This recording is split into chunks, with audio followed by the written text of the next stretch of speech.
One. Hey everyone, it's Dr. Ayanna of drayannaskms.com. I can't even say my website today. And we are back again today to do another recording of our podcast, The $35 Journey. I'm here with my co-host, Miss Inga Harmon. What's up, world? What's up? She crunk already. And our special guest, Mr. Lewis Spears. Hey, what's going on, everyone? I'm trying to match that energy right now. It's pretty early in the morning, but I'm working on it. Shake your shoulders out.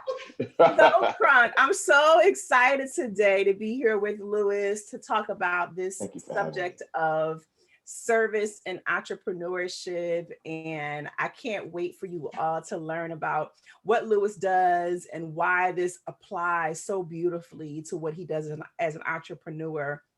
And just kind of get into the discussion so that you can apply some of these principles to what you're doing, because I think it's very important. I think we talked about in the last podcast about how important it is to start from a spirit of service as an entrepreneur, and how that really fits into propelling your business forward when you start from a spirit of service, understanding you're here to serve in some capacity. Yes, we are here to serve, as my mom constantly reminds me. Yes, yes. You want those bags, but serve with the bags. Yes, yes, yes. So we are going to start by doing a quick reading of Mr. Lewis Spears' bio, but I just want to give a little background. So obviously I know Lewis. A little too well. Lewis is my brother friend. I met Lewis through his now wife, who is one of my besties from medical school. I met Lewis when they were dating in those early years. Right. So you know everything. Yes, right, cool. I know right. I know all the secrets. Okay, so I was around then, and I just fell in love with Lewis from the moment I met him. And largely in part because of the way that he treated my sister. He was just gentle and kind and encouraging, and just had beautiful energy and a beautiful spirit. And then just watching him evolve into the man and the professional that he is now has just been a blessing to witness, quite frankly. And so I really wanted to bring Lewis here to talk about what he does, because he, and I'm going to read his bio, but the work that he does in the community is so impactful, so needed. And you know what, let me just read his bio, because I don't want to go too deep into it, and then we can talk about my other feelings. Okay, so Mr. Lewis Spears is a firm believer in a community pulling itself up by its bootstraps. He has devoted his life and career to manifesting this philosophy. Lewis is no stranger to the ills that plague Jersey City. Having been born and raised in the Booker T. Washington projects, he saw firsthand how a lack of education, direction, and mentorship negatively impacts one's quality of life. Determined to change the narrative and break generational and institutional curses, he embarked on a journey to uplift his community by transforming lives, one young person at a time. As Lewis says, you have to be willing to, and I want to make sure I'm saying this correctly, but he talks about how you have to be willing to unpack some of your stuff in order to move forward. And so we're going to talk a little bit about that also in this podcast, but I'm so excited to get started. So Lewis, welcome to the $35 Journey. Welcome, Lewis. Thank you for having me. I appreciate it. So, okay. Obviously, I know all about you, but they don't. So can you tell the audience about your background and talk a bit about your project, your company, your entrepreneurship, which is called Kismet of Kings? Can you talk about that? Kings. Mm-hmm. So Lewis Spears, like taking long walks on the beach, like take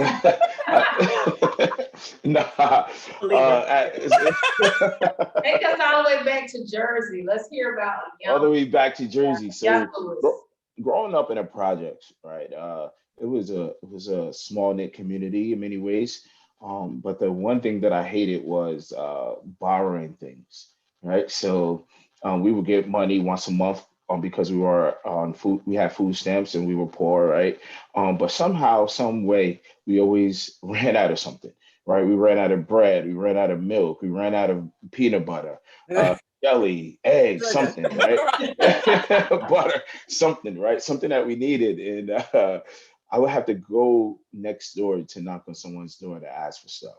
And as community oriented as we were, there was still that, I don't know, that thing, right? Where when they answer the door, they're like, right? They'll go Uh-huh. and get it, we'll have it, but it was that moment of disgust or frustration, or Mhm. maybe they were sleeping, whatever. That was just enough that I didn't want to feel that ever again. That Mhm. feeling of like, dang, like am I am I bothering this person for the basic things that I need? So Yeah. I made it an effort to say to myself, listen, I'm never gonna have to borrow things I need, right? That I'm Mhm. gonna make sure that I'm the person to set myself up so that whatever I need, I can provide myself, right? Um, so how do I do that? Even though all of this chaos is around me, I had an aunt who was in an abusive relationship. My mom was in an abusive relationship with my stepdad. And how do I do it? I knew that education was the way out. And so I built relationships with teachers to the point where I became like the class teacher's pet, and I didn't have a lot of friends growing up. No, I still had friends, but my goal was to connect with the teachers, right? To see Mhm. like, how do you do this thing, right? How do you do this thing called life? And so I had a sixth or eighth grade teacher, male teacher. My first male teacher, he was black. He took me to car shows. He took care of like he took me to his house. He took me to church. He did a bunch of things that he did normally, but he did it with me and a couple of other young men in my class, and that changed my life, right? Like just seeing how he did things. Like his parents were educators. He was the only child, and he Okay. basically showed us the way, right? Like he's Right. like, I went in one day. I went to his house. We went there. It was the four of us, and I went to his refrigerator. I went inside his refrigerator because I was just curious, like, yo, this guy, what do you have in your refrigerator? Like little stuff, right? And it was crazy in there. I don't even know, like what I saw was like This is dark, whatever. amazing. It's a screen. I thought I was gonna open it. It was gonna be like, but it was just regular, it was just regular eggs and cheese Right. and milk, right? I'm like, You there's were like, nothing how different. are the other people live? Right? How are Right, they right. Like, living? what's in there? Is it like, right? Is the angel's gonna come out of the birds, coming out of the refrigerator? And what I realized was that he's regular, like us, right? He just worked Yeah. hard. He had a work ethic. Fast forward, just always did well in school. Was chosen for a lot of different activities, events, and just tried to be the best that I could be in everything that I've done. Went to college, Rutgers University. I only applied to three schools, three colleges: Yeah. St. Peter's University in Jersey City, Rutgers University in New Brunswick, and Morgan State University. And the only reason why I applied to those three schools was because there wasn't an essay to get in. I didn't want to do it, so I applied for the three. One in Jersey City, one in the state of New Jersey, one outside of the state of New Jersey, and I got into all three. And all my friends were going to Rutgers, and I just went to Rutgers, and Okay. that was that. And as a senior, so I did 5 years. My fifth year, I realized how I was different from others, right? So we would go to parties and we would chill at the college on the college campus, whatever. But we really never took classes. I never really took classes with a lot of my friends. Not until I switched my major to African Studies my senior year. We could talk about that. It was math at first. It got too crazy, Yeah. and I switched it to African Studies. And when I was in the classroom, like I'm busting out essays, I'm doing class discussions, all that craziness, and I realized like, yo, you're different from other people, and that's when I started walking in my greatness. Mm. Even when I went to so I went to NJCU for my first master's. Then I went to Harvard for my second master's. When I got to Harvard, I was bugging. I was tripping because like I'm up there like, yo, I got in my head like, yo, I'm with the best of the best. Is it, did I get hit because of affirmative action, or am I really good at this stuff? That Right. imposter syndrome, That right? that imposter syndrome. Right. Right. And so, I created a habit of like going to the bar after I never drank before, but I would always go to the bar right after class because I was overwhelmed and I didn't understand like what I was going through. Even and it, interestingly enough, I went to therapy most of my life, right? Most of my adult life, I'm sorry, most of my adult life. But when I went to Harvard, I didn't go to therapy, and Mm-hmm. I went to the drinking thing, right? And then I bossed up my second semester, right? Because the first semester I was like, damn, am I supposed to be here? Yeah. Am I qualified? I'm asking around for GRE scores, all that craziness, right? And then the second semester, I went home. I got some of my wife energy, that juice, the family, the community's energy. I went back to Harvard. I killed the second semester. I invited someone from Chicago, a professor, to come and speak to us. I had a movie night with my cohort, teaching them about the black fairness and what it looks like, inequalities. I took a data course, which I'm really good at math. So I was running circles around the people who were writing papers like crazy. Because like writing papers isn't my thing really. But I could analyze data, right? So I took a class that was analyzing data. I was looking at it from different angles, killing it, right? Um, I ended up winning an award. There were two awards given to each cohort. One is given to like the valedictorian, Yeah. who probably like got straight A's, but whatever. And then it was another one for class marshal, and that was the one who pushed the community, the cohort, to think beyond where they were. And I got that second award, which was shocking to me because like it was a struggle for me the entire time. I was the only black male in my cohort for the entire year. There were 41 of us.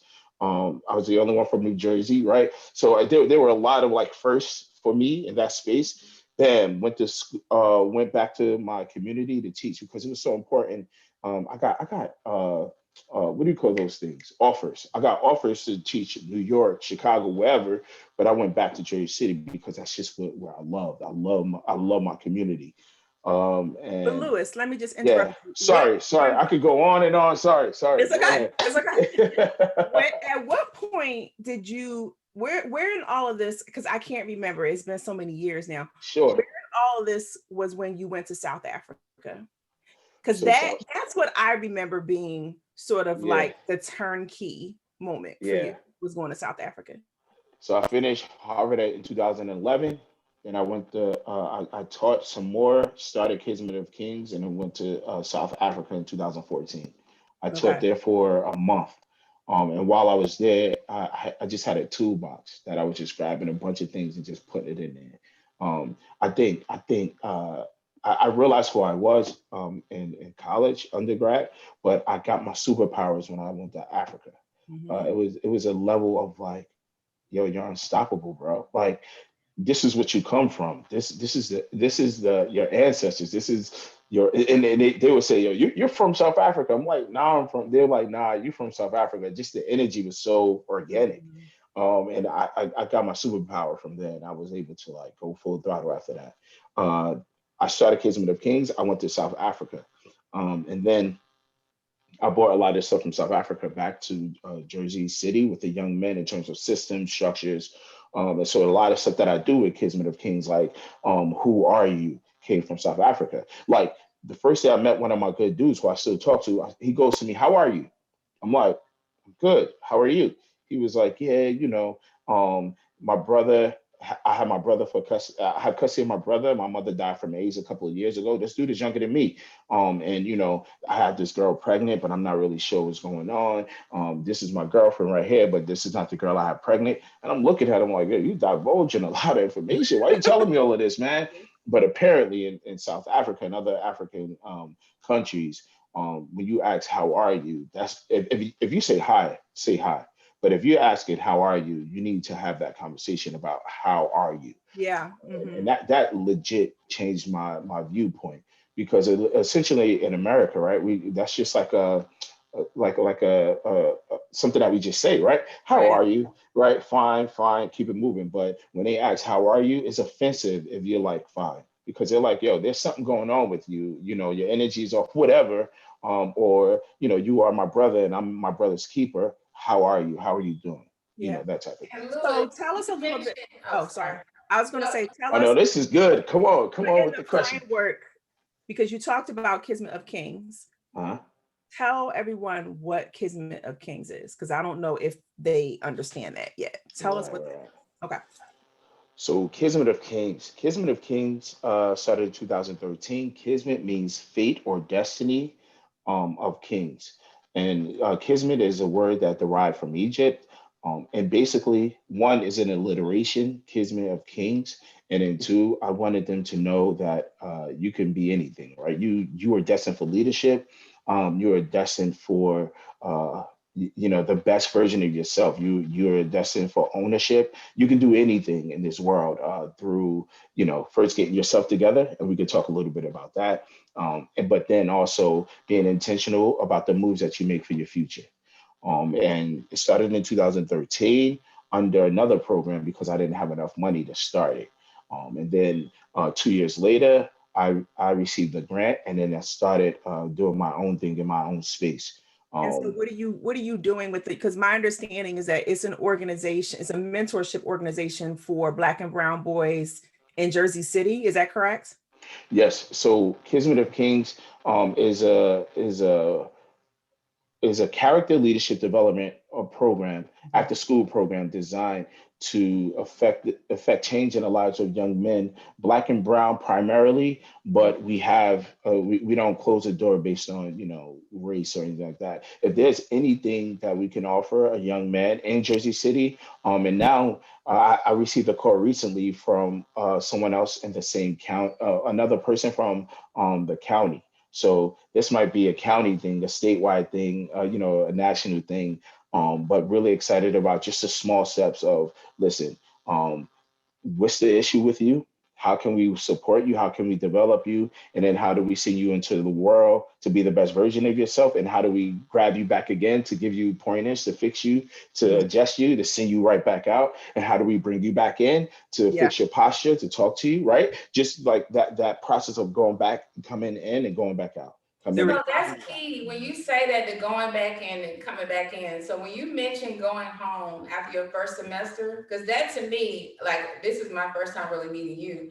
that sounds like the underbelly of your whole organization. You went home and got loved on by your community and Yes. whatever it was. Like I want to hear like what did you get when you went home that armed you when you went back to Mhm. face what you were going into?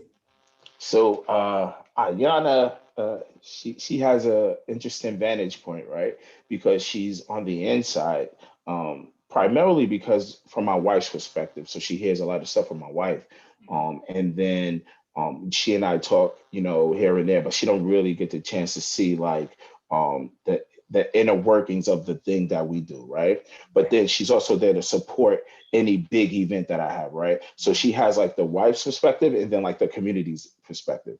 When I come back home, I'm like a local celebrity, right? And I say that with as much humility as I have, right? I'm never like boasting or anything like that. But from the seniors in the community, so when I come home, right, I will go to church, right? Part of the church experience is intergenerational connections, God, the prayers, the laying of the hands, the supporting you, right? That type of thing. My family. We used to do Sunday dinners. When you're there, we're just cuddled up, we're talking, we're eating, we're laughing, we're dancing, we're singing, right?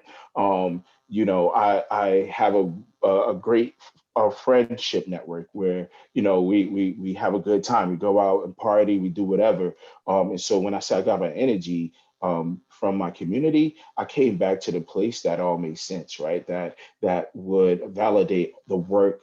No, I'm sorry. That would the community that would validate who I am, not even the work. So they love me outside of anything that I've ever achieved. They love my essence. They love who I am. They created me. They developed me. So they have. I would like to say that they have no other choice but to love what they created, essentially. Right. And I'm the benefactor of that.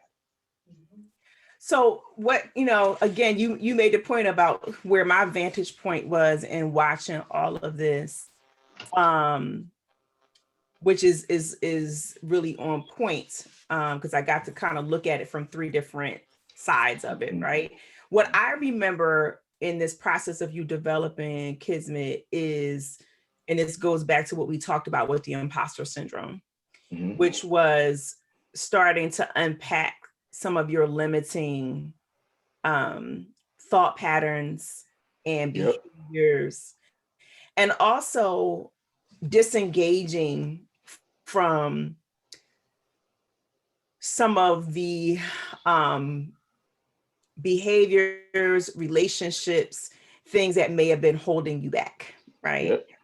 And when you started to kind of deal with that and understood that you had the right to survivorship of your experience, that you had the right to evolution as a human being, and that you didn't have to carry everybody with you in order to do that, but to be more of a guiding light rather than be a wheelbarrow. That's what I remember, being able to unpack that. And so I kind of want to go back to how this really fed into your work as an entrepreneur, and how this fed into your work in terms of the service that you're providing to these boys. You know, what do you, in your mind, how do you define the barriers that you had to overcome in order to be successful as an entrepreneur? And then how do you apply that to the services that you're providing to the boys to help them to also get out of this, not just the imposter syndrome, but also the survivor's guilt? Because I think, for people like yourself and myself who have come from poverty, oftentimes it is difficult. You start to feel some sense of guilt about having survived, having made it, So how do you apply all of that? So in general, right, I felt responsible for my family. I felt like I had the know-how and I had the willpower to do it. So therefore, I had to Harriet Tubman them, right? So essentially, I would, learn something. I would have family meetings. So crazy. I just found an email from like back in the day where I would like have family meetings about where people are and what they're not doing and how they could get better and blah, blah, blah. I remember applying for school as my brother so that he could get his GED. And I walked in a room like, you're going to take this test, you're getting your GED. I remember, it's crazy. I remember going to motivate, taking my, listen to this. I woke up on a Saturday morning, right, to take my cousins to the motor vehicle, but they weren't studying. So I had a study session with them before I actually took them. I took 3 of them there. 1 of them passed, and then I continued to do it until they passed, right? But that was the responsibility. That's the burden that my family and the culture that we created, right? So my mom has 3 sisters. Each sister has 4 children, right? And so we created this like, oh, this like their family. We're all together. We all have to. And I had to like do counseling to learn that like, yo, you're not responsible for them, right? Now all of them are adults. And they all have to make their own decisions. And I have to be careful not to overstep my boundaries. And I have my wife as my accountability partner, right? So that's one piece. So the work that I had to do in terms of becoming an entrepreneur, it wasn't just about like you're not responsible for them, but all right, so who are you in this space, right? You have a good heart, but you have to figure out a way to feed your family, right? Essentially, you have the willpower to get things done, and you have a heart for the community. But how's your son going to go to college, right? How are your children going to eat? So the work that I had to do was learning how to do business, right? Like and separating it, right? Because in the beginning, I'm hiring a lot of my friends, and I realized that listen, I hired you, so that means that I can fire you. I don't have to use my relationship to right. That I don't have to use my relationship to keep you here. At the end of the day, it's about production, right? It's about creating. And if you are unable to do so, then I need to let you go. And I'm still gonna come to your house and eat hot dogs and have hamburgers, right, at the cookout.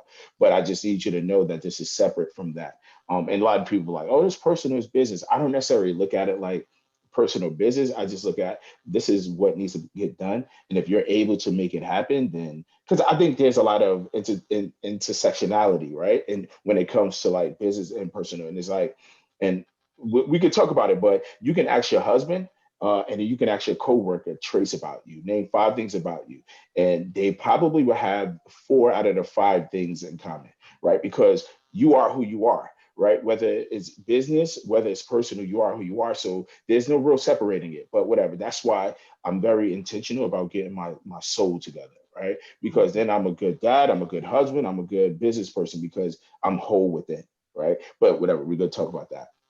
So it So sounds like to me, I just want to jump in because it no, go sounds to ahead. me what you're saying is you spent a lot of time sort of unpacking your stuff, Yeah, healing, yeah, and then learning how to apply that not only to your business model, but then also applying that to the services that you give to the boys. So I actually want to ask, very absolutely. specifically, Yep. um, what is a day in the life of Kismet and Kings in terms of the actual services that you're providing? So let's say, Yep. tomorrow is Monday and the boys are coming in for programming. What might that look like for them? Absolutely. Mhm. Thank you for asking that question because I think in all of this it gets a little murky. So, all right, on Monday after school, 3 o'clock they get out of school. In the real world, they would get into a car because of the Corona now is a little different. They would get into a car, a Uber that I Uber them from school, and bring them to the program where my center is. We a lot most of them get there around 3:30, 3:45. I start with an icebreaker. An icebreaker is according to the actual theme for the month, right? So if the theme for the month is building healthy relationships, I would have an icebreaker dealing with um, where they're acting something out, right? And then we will go into the actual lesson of building a relationship. What does it look like? How can you be a better person? How can you be a better person to build relationships with your mom or someone who disrespects you or your teacher or your boy or whatever? Um, then, excuse me, then we would do like an activity together, whatever the activity is, dealing with building relationships. We will have food, and then they will go home. That'll be around 5:30. That's on Monday. On Wednesday, because I have 2 cohorts. I have Monday, Wednesday for middle schoolers, right? And then Tuesdays and Thursdays for high schoolers. And on Friday, I have everyone, right?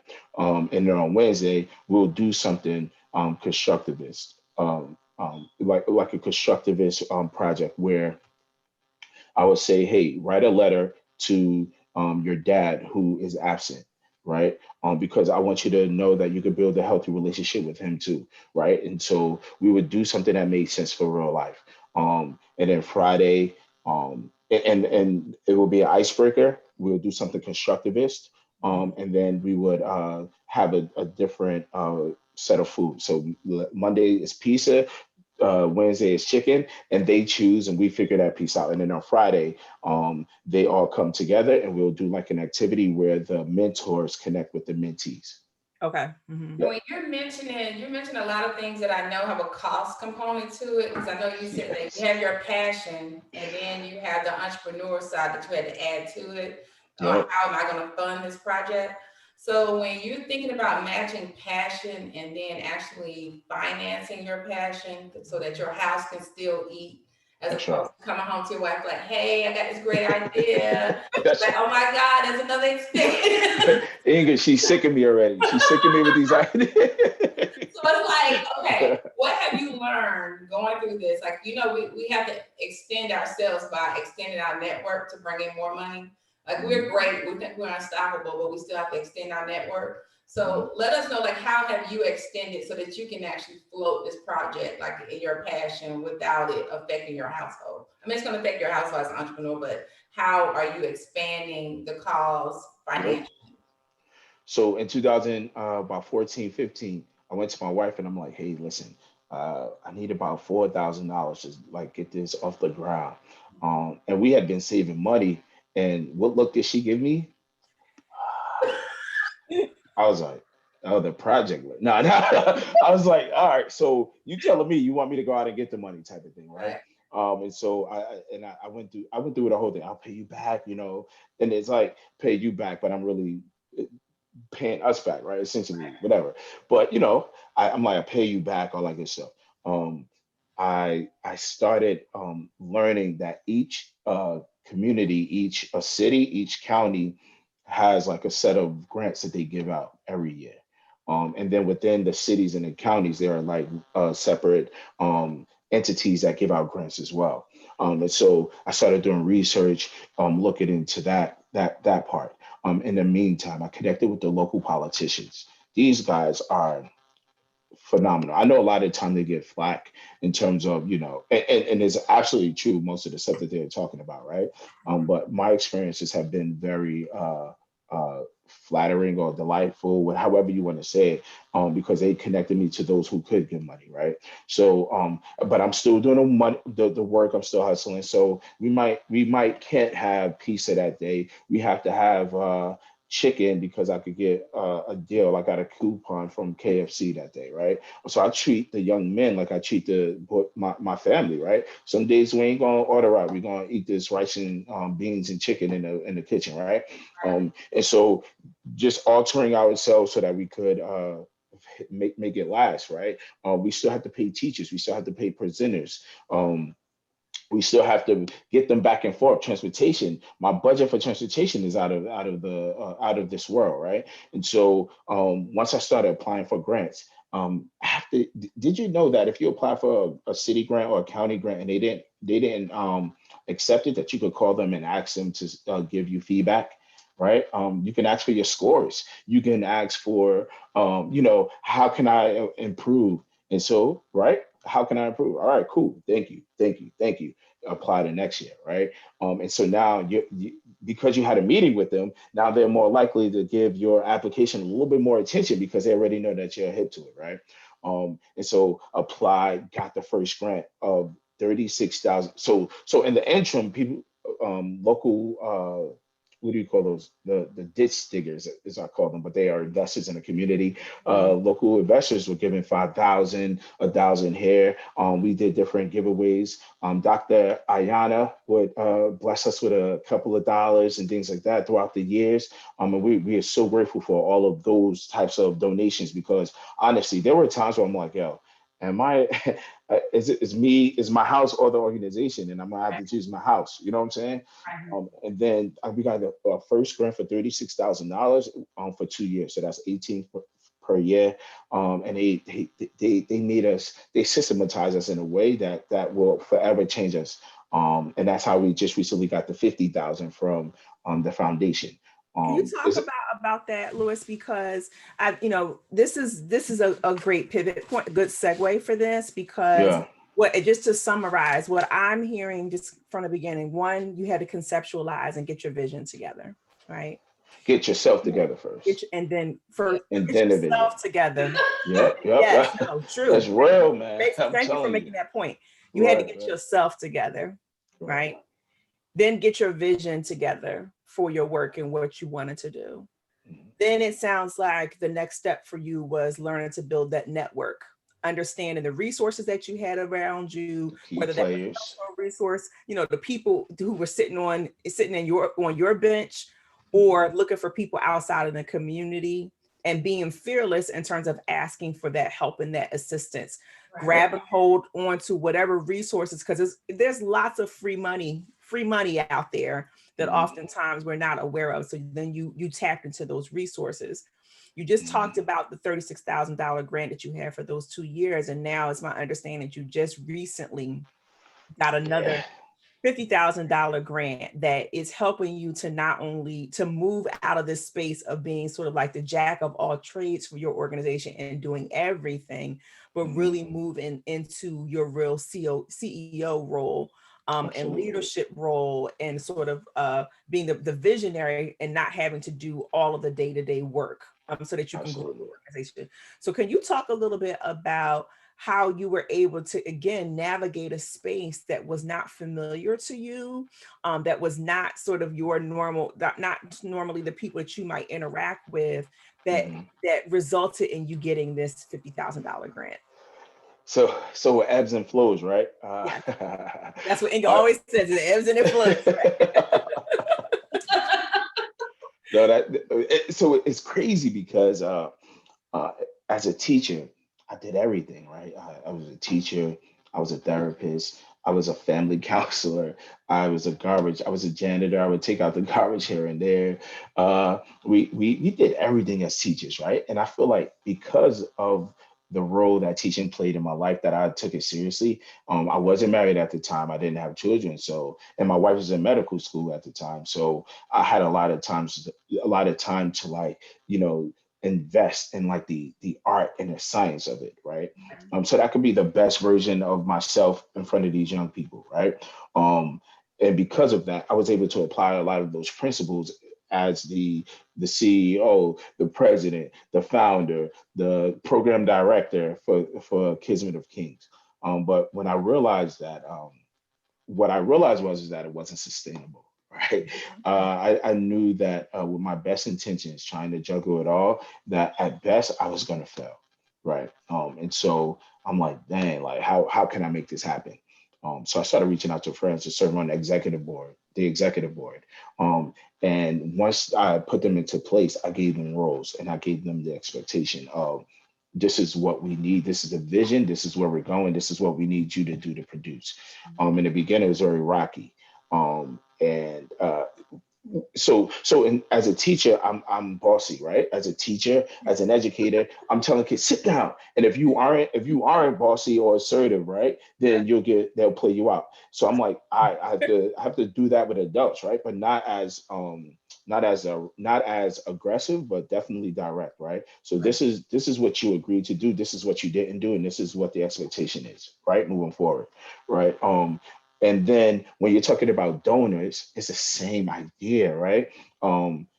Yeah. So at the end of the day, right, it's very important that you get yourself together and then your vision together, because ultimately when you meet those donors, they're gonna have an ask for you, right? Because their bottom line is, man, I want to look good for the community. I want to let people know that I'm investing in something great, right? That's their bottom line, right? And their ask is make me look great.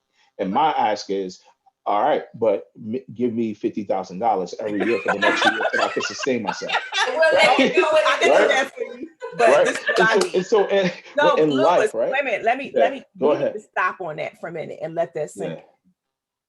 You need to understand what your ask is, Right. and what your expectations are when you're dealing with people in the community, or people who want something from you to align themselves with your work, right? Absolutely.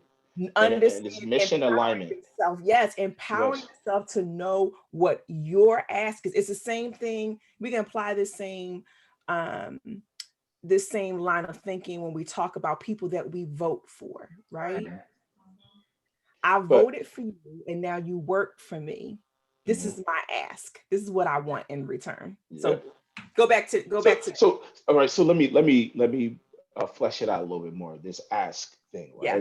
right? The ask is so important in life in general, right? It's not even just in business, right? It's not even just in the community. It's not with politicians. It's in our household, in our Yes. families, in our right. What is your ask? And so I was empowered because we're very clear that like, yo, someone is going to have an ask for you. Anybody that you meet, there's an ask, whether it's a big ask, small ask based on their insecurities or whatever, right?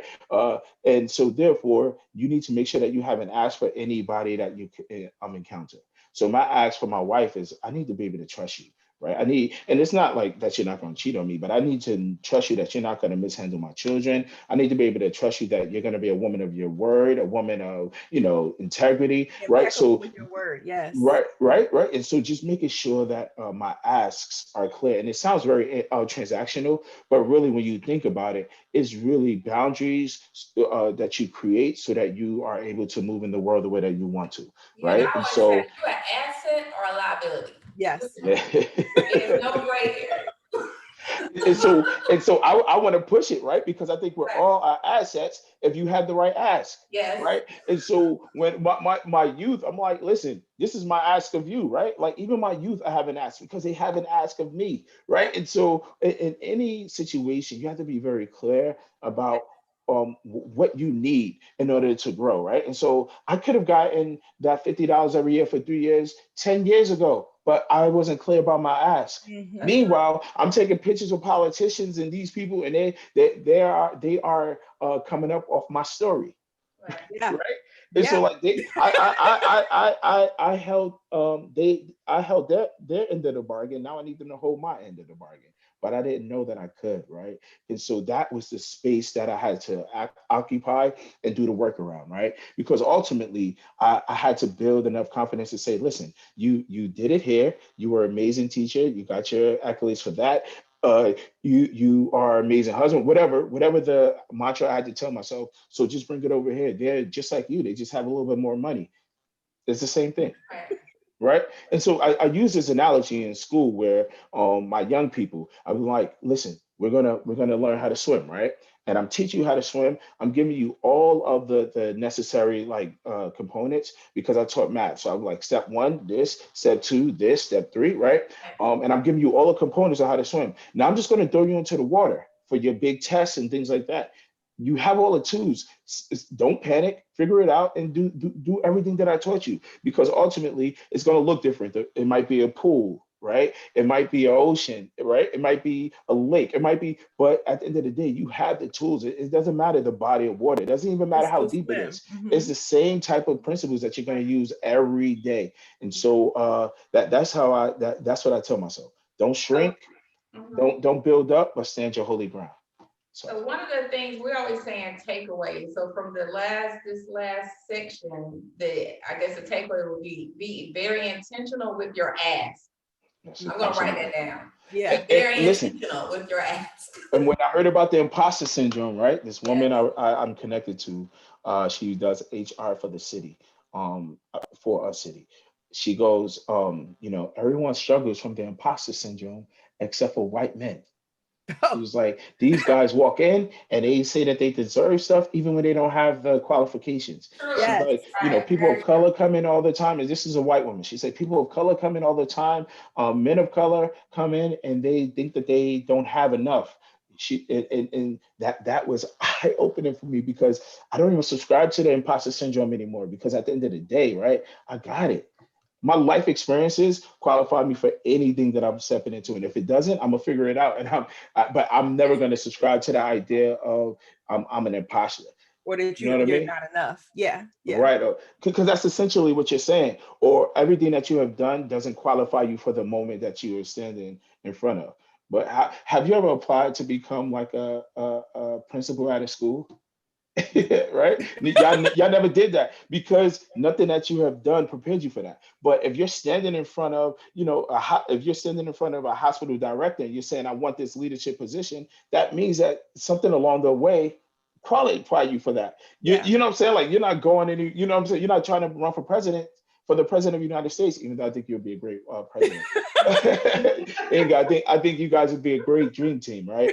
Um, but at the end of the day, you're not necessarily going after those things. You're going to those things that you have proven success in the past. So why wouldn't you be qualified? Yeah. And I love what you're saying because um, particularly in terms of what your mission is empowering boys, specifically Black and brown boys, but all boys, as a boy mom, and quite frankly, just as a human being who uh, has always had close relationships with boys and men. As a young girl, I always had my team of boys, my Mhm, dudes.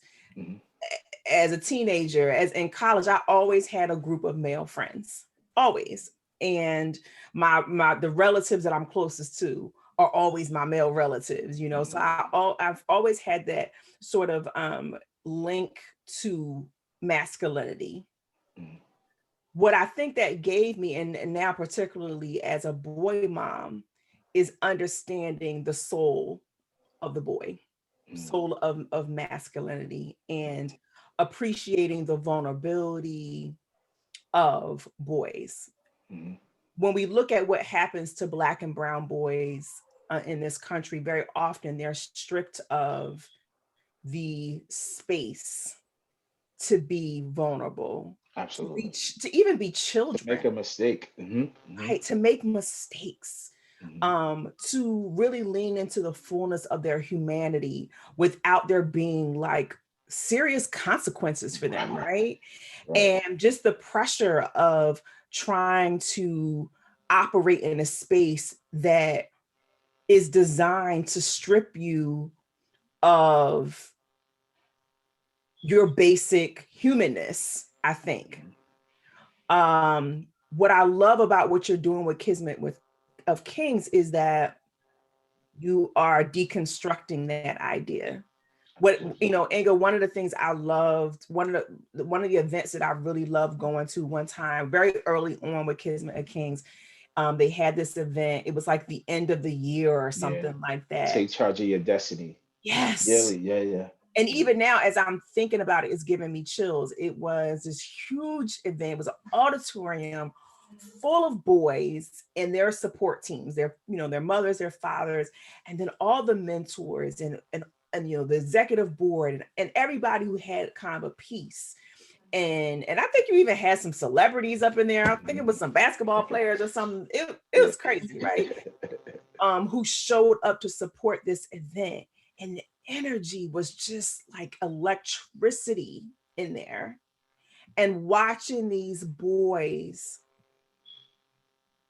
thrive in this environment where they were told that they could be great, that they matter, that they deserve to be here, that their thoughts matter, that their emotions matter, that their dreams mattered, and that they were going to be surrounded by a tribe, a family of Mhm. people, a village of people who were going to sow into their success, Mhm. not just with words, because the words matter, but not just lip service, but with our dollars, with our time, Right. with our service, and that we were going to lift them up. When I And tell you again, echo it. like this thinking about it is giving me chills because it was just like I had not seen an organization wrap itself around Black and brown boys in that way ever. And it was just so powerful. So just going back to that, Is that like that the graduation ceremony, Louis, like every year? yeah. So essentially, yes, right. And it was to show those young men that they're worth it, right? That they're worth the red carpet. They're worth the best of the best. Like we flew Rashawn McLeod, who was a former NBA player. We had Carlos Perez, who's a former NFL player. But then we also had like engineers in the building who ran classes, and physical therapists. We ran an entire event at a college, and we got it for free. And we basically needed our young men to know that, no matter where you're from, your dreams are valid, and all of us are echoing it. All of us are echoing the same sentiment, so that means it's true, right? Yes. And back then I didn't even know, right? I just knew it was in my heart, right? And I knew it was in my soul, but I didn't even know like the impact. I have young men who, like, we reached over 400 families in the community through this event, Wow. right? Every year. And I have young men who would talk about some of the things that they learned even at that event, because no one had ever validated them in that way. 2% of the staff of all teachers are Black male. Uh, Mm. are Black males. So it's a possibility that our Black boys could go through school and never have a Black man as a teacher, right? And so not that Black women are bad, not that white women are bad or whatever, but there's a certain type of validation that comes when you have someone who looks like you sitting, who's telling you great things about yourself or whatever. It's a certain way to identify, right? And so we are very intentional about that as well. Wow. You know what? I never really had a conversation with you about it like that. And it is I was making just, sense to me.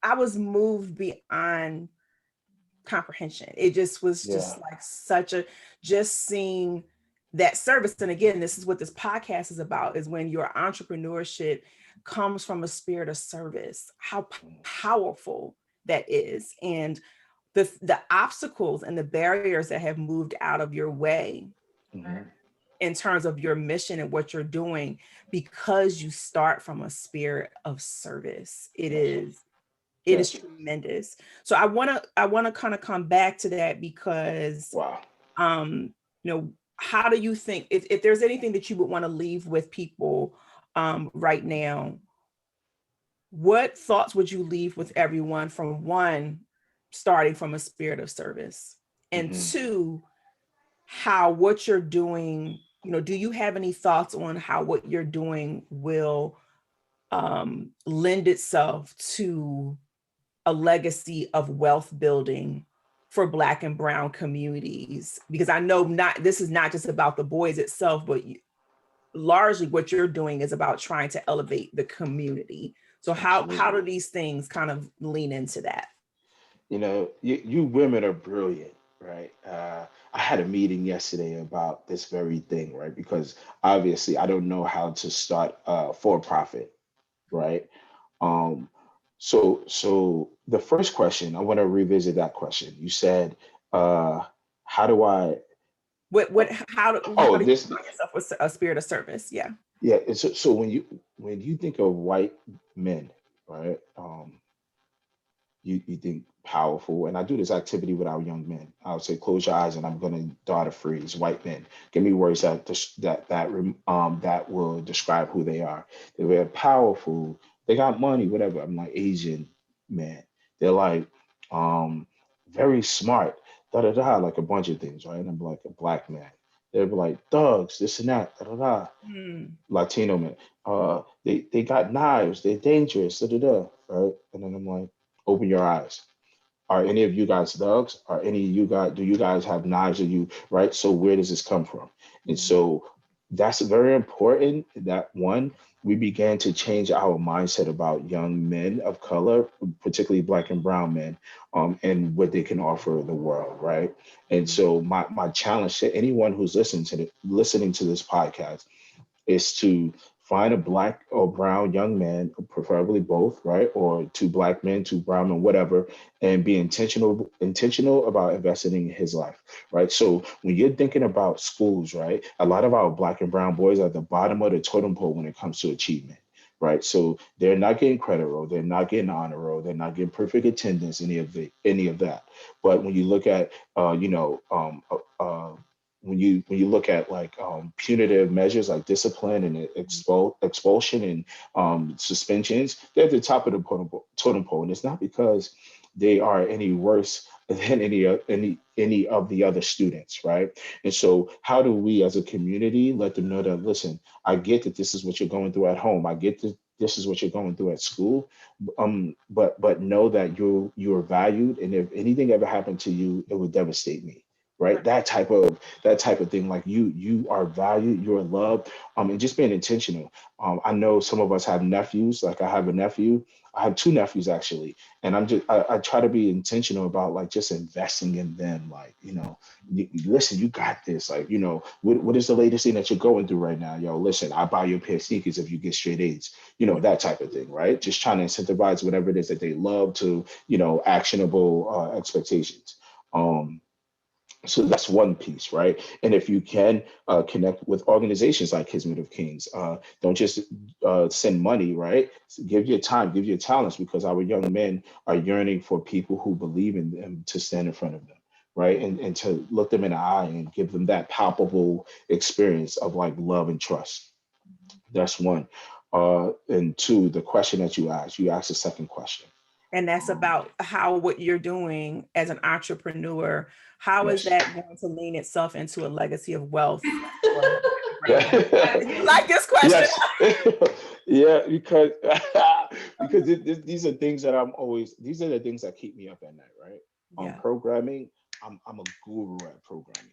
You can send me any group of kids or whatever, any program, whatever, and I'll figure out how to make it work. And I could create very simple systems or very complicated systems, right? I'm just that guy. I'm that guy. I'm heady like that, right? But the part that I have a struggle with is like the for-profit side and things like that. I just met with a woman who started a co-op. Are you guys familiar with Rising Tide Capital? That sounds familiar. Rising Tide Capital, they do a bunch of things, but one particular things that they do is provide um, like a structural program for business owners who don't necessarily have that the background of like business, but definitely have like great ideas, right? So Mm-hmm. you have somebody who has like a hair product for people of color, or I don't know, someone who wants to sell bikes, but they don't know they develop bikes, but they don't know how to sell them. So Right. Rising Tide Capital creates a program around them, and by the end of the program, they should have a business plan. They should have a bunch of people who they could sell to, all that. They just set them up, and it's throughout New Jersey.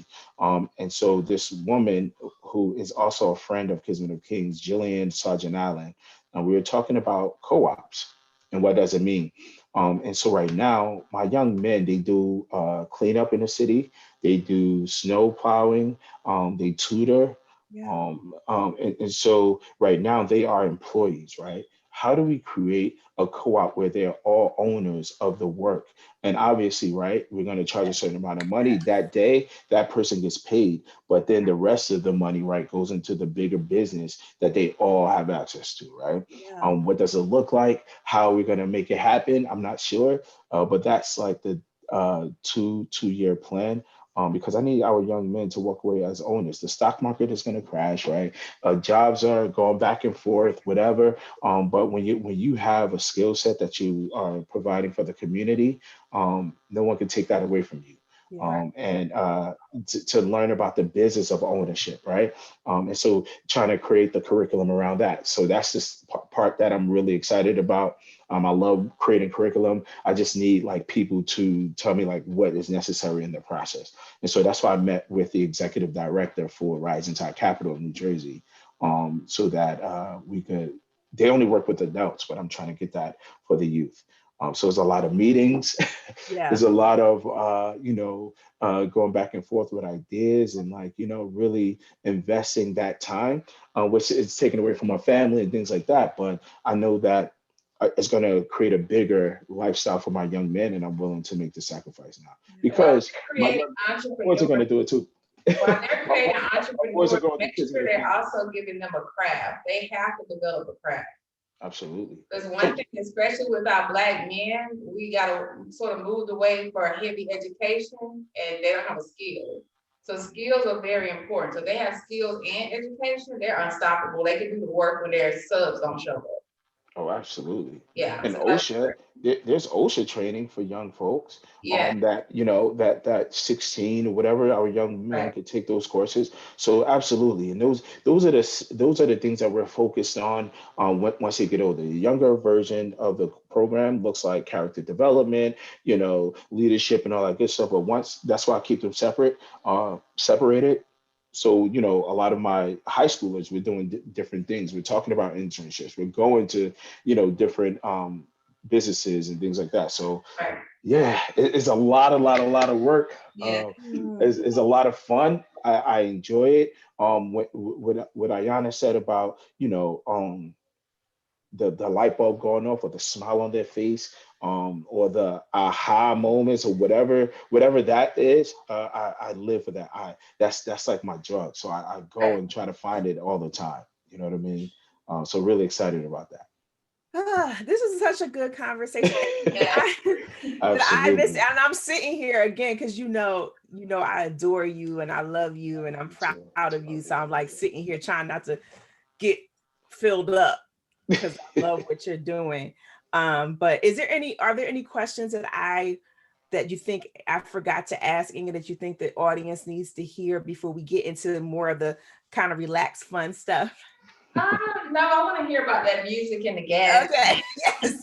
So, Louis, this is the part of our podcast that we ask ourselves and our guests, like, what music is putting gas in your tank right now? Because I'm a mother of. I come from a not a mother. I'm a daughter of an artist, as you know, and I come from a family of creatives. I'm a creative myself, and I think that music music and the arts are healing modalities for the Mhm. soul. And quite frankly, right now, I think it's really the creatives that are helping us to not lose it right now in the That's midst right. of this pandemic. So That's right. I always love to highlight the work of creatives in terms of what's given us the gas that we need to keep doing what we're doing. So what's putting gas in your tank right now? What music is putting gas? And if you don't have any music that you can pick, like if there's a really powerful book that you read, or a really powerful movie that you saw, or something that is putting gas in your tank, tell the audience about that today.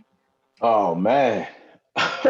So I'm trying to think about the Blueprint 3 is the one that's putting a lot of like uh fuel in my tank these days because yo, Jay-Z, man. So he's very interesting, right? He's very interesting, but I think that particular CD is where he started showing his cards, like, yo, and learning his power. And I feel like I'm in that space right now where he's like, nah, we talk about hot, when you talk about that, or I the part of the reason why the president is black. I told him I had him when he hit me on the jack, right? The president of the Yeah. United States said, you know what I'm saying? And so that type of, and then there's a song on there where on the album where he's paying homage to all of the rappers who have come before him or while he was there, and he was talking about the future and how he sees it. And I think I'm very much in that space right now. So definitely a Blueprint 3 is Okay. putting a lot of fuel. Yeah. What Cool. about y'all? What's putting gas in your tank, Inga?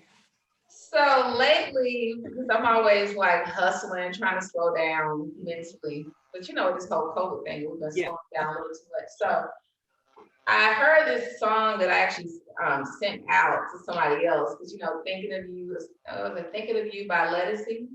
Yes. But what was so different was I'm dancing around the house, listening to Ledisi, she doing her little scat and stuff, and then that song came on. So it was a different feeling this time. It was like, okay, instead of me thinking of you, I'm thinking of Inga in the midst of all this, all the balls, Wow. all I this. love that. Yeah. Let me find Inga. So I'm thinking of Inga in this state of like when you were in college, you didn't have any other words.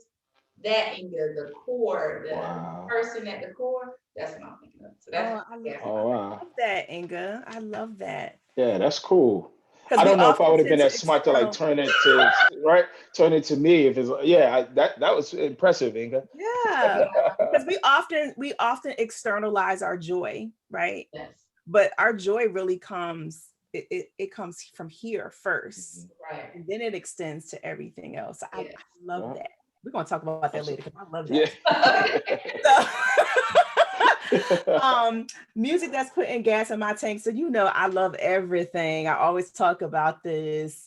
And I never give one answer because I can't pick. I'm a Leo. Right. It's always three. It's always like 3 or 4. So things that I'm looking at my list so I wouldn't forget. So Babies and Fools by Freddie Gibbs and the Alchemist. Dizzo. I love Freddie Gibbs. He's one of these people that's not really, really well known in hip hop. For people who are not really hip hop heads, but he's super dope, and people need to check him out. There is a new album called Sango by MikeFlo that I really love. There's one particular song on there that is just, it's slapping. It's called O'Shea, and it's like, it's kind of sexy, but it's actually telling a really interesting narrative on this deity Shango, and just like power and understanding, like when your stuff is getting in the way of your own success or your own greatness. Right. So it's dope. I also have been listening to a lot of gospel music right now. And some old school stuff. So something that just had me in the car the other day, like crying. I don't know if you remember this song called Beyond the Veil by Daryl Coley. Yeah. Yeah. Yep. Yep. Yeah. Yeah. Yeah. Mm-hmm. Listen. Okay. So yeah, that one, that one, and then a song called by Avery Sunshine called Blessing Me.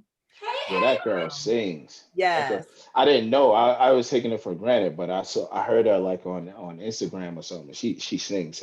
Yeah, she's Her dope. lipstick is popping. Yeah, yes. Yeah. She has this makeup line called Lumac Beauty. Yeah. And Oh, I she's didn't know that. yeah, And you said she's it's super dope. popping? Like Yeah. Huh? is it like Rihanna's popping or like it's different? That's Rihanna? No, this is Oh, that's Lumac. oh, The is that the original one? Lumac. Oh, Yeah, that's it. Oh, nice. yeah. Nice. So yeah, she's super dope. And let me just say this because you gotta give these disclaimers. We don't get anything out of shouting these people. Right. We do Yeah. it strictly for the love. We do it because we appreciate what people are doing. We want to highlight what people are doing and being dope. And Inga and I have talked about this before. Abundance is available to everybody. Yeah. Yep, So yep. giving people their flowers and shouting people out and giving them credit for the great work that they're doing does not take anything away from anybody. And it doesn't mean that we're getting anything from it, because we absolutely are not.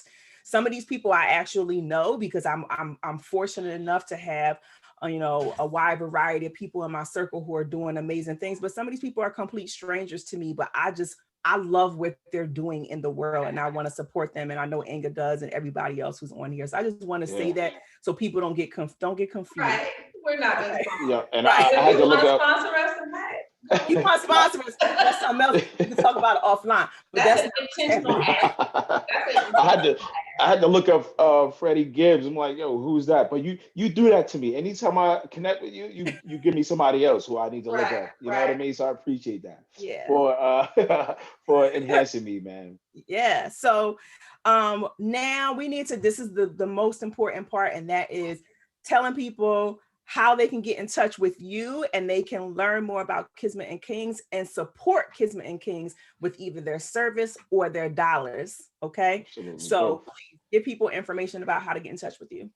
So me personally, Mr. Lewis Spears, MRLEWIS Yes, it's two. Yeah, two S's. Do you say two S's or two S's? S's. Okay, whatever. Yeah. I'm from North Jersey, so I got that New Yeah, York thing going I on. get it. Two S's, you know what I'm saying? Nah. So that's for Instagram. That's for Twitter. And it's for Facebook. All Mr. Lewis Spears for me. But Kismet And of LinkedIn too, Kings. right, Lewis? Oh, LinkedIn, absolutely. You know what? I don't, yeah, absolutely. Because I always talk to young people, so I Yeah. don't even use LinkedIn. Yeah. Yeah, definitely Lewis Spears on LinkedIn. And then for Kismet of Kings, it's KISMETOFKINGS. And that's on Instagram, that's on Facebook, that's on Twitter, not on LinkedIn. And also kismetofkings.com, right? Or is it And .org? also the website kismetofkings.org. Okay. And my personal website is thehoodtoharvard.com. Yes, because Lewis is actually a best-selling author. And the It's name, crazy, the right? name of that book, brother, is I know. So let me just say this too. I really suck at putting my stuff out and that's there. why That I'm should just have I'm I here to should have help you. thank you. I appreciate that. Right. Can you go everywhere with me, please? Yes, I can. Because I just forget. The title of my book is called "You Are the Answer to the Problem: From the Hood to Harvard and Back Again," and it's basically my life. The other piece is I have the Harvard essay, the essay that I wrote to get into Harvard inside of the book, because I wanted my young men and my young women, the young people, to know what it looked like, right? Yeah. That it wasn't something that was like but it was something very authentic, very true to my experience, and for them to emulate some of the stuff that I've done. Yeah, Okay. that's my life. And then Awesome. also What? 2020 Oh, yes. Lays Yes. Lays Ah, His face. yeah, I was on the Lay's bag 2020 based on the work that I nice. do in the community with Kismet of Kings, right? So we started out as a mom and pop joint after school program, and now we're on national stages with all the work of my team and all the work of my beautiful wife and my amazing sons. Dr. I'm Miriam good, Spears. Dr. Yes. Miriam Spears, right, and AJ and Bo is because of them and the systems that they create in the house that allows me to be on the call like this for an hour and a half. You know what I mean? Yeah. While she's taking care of everything after Yeah. being up in the middle of the night with Bo. So all of that. Yeah. Dr. Ayanna's just going to say you can have your Lay's as a treat after As you've you're had your reading the book. fruits and vegetables, because we know that this is a treat. These are snacks. This is not food. So I just want to give a disclaimer because everybody knows Dr. Ayanna's all about nutrition for medicine. And then run, and then eat the and then run. Right. Okay. So I got a lot of flack from that in the community. They're like, can you at least get on a bag of like some broccoli, vegetables or broccoli or something? Why you know we got that, we got the sugar. Right. We got a sugar. That's a treat. So Inga, can you tell everyone how to get in touch with you?